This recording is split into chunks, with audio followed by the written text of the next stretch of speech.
The first presidential debate between Hillary Clinton and Donald Trump has been spun and respun and rehashed and regurgitated by an endless parade of talking heads to the point that you're probably sick of it.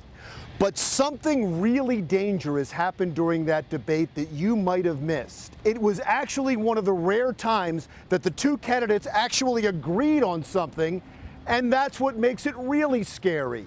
We finally need to pass a prohibition on anyone who's on the terrorist watch list from being able to buy a gun in our country. I tend to agree with that quite strongly.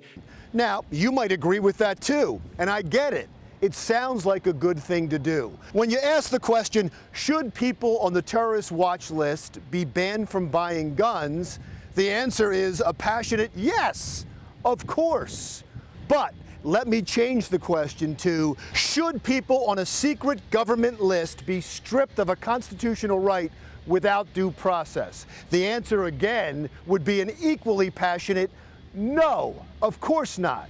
But it's the exact same question.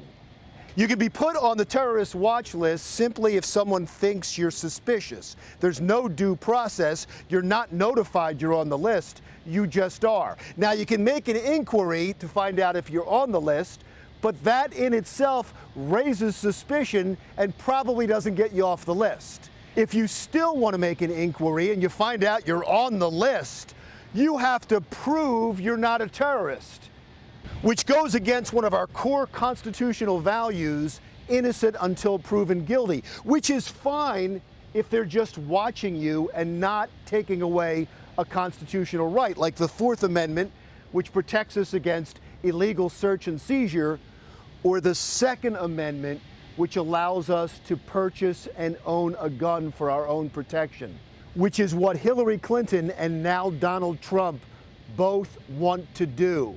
Look, I'm not even a gun guy. I'm not a member of the NRA. I don't own a gun, and I'm for universal background checks. But I am a big supporter of the Constitution and the Bill of Rights it contains that protects individuals from government oppression. Once we start giving away any of those rights without due process, it leads us down a dangerous path.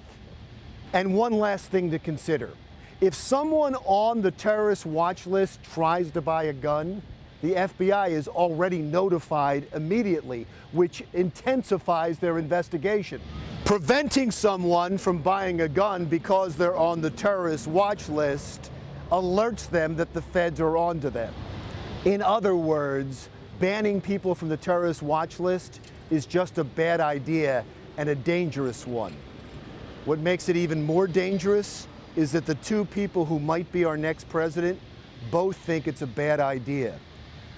One of them will be sworn in, and they will have to put their hand on a Bible and swear to protect the Constitution. Maybe that's when they will come to their senses, but I highly doubt it. Common sense is in short supply these days. I'm Larry Mendte. See you next week.